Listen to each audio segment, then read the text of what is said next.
আসসালামু আলাইকুম। আলহামদুলিল্লাহ, দীর্ঘ 17 দিন অপেক্ষা করার পরে আজ আমার মেশিন থেকে কোয়েল পাখির ডিম থেকে বাচ্চা ফুটে বের হচ্ছে। মাশাআল্লাহ, কোয়েল পাখির বাচ্চাগুলো অনেক সুন্দর এবং ইনশাআল্লাহ 100%ই ডিম ফুটে বের হচ্ছে।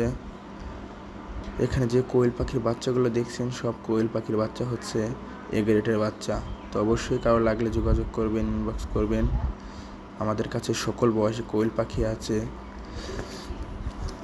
আমরা এ গ্রেডে বাচ্চা উৎপাদন করে থাকি। আমাদের কাছে সব জাপানি জাতের কোয়েল পাখির বাচ্চা। আমাদের কাছে কোয়েল পাখির বীজ ডিমও আছে। যদি কারো জাপানি জাতের কোয়েল পাখির বীজ ডিম লাগে অবশ্যই ইনবক্স করবেন।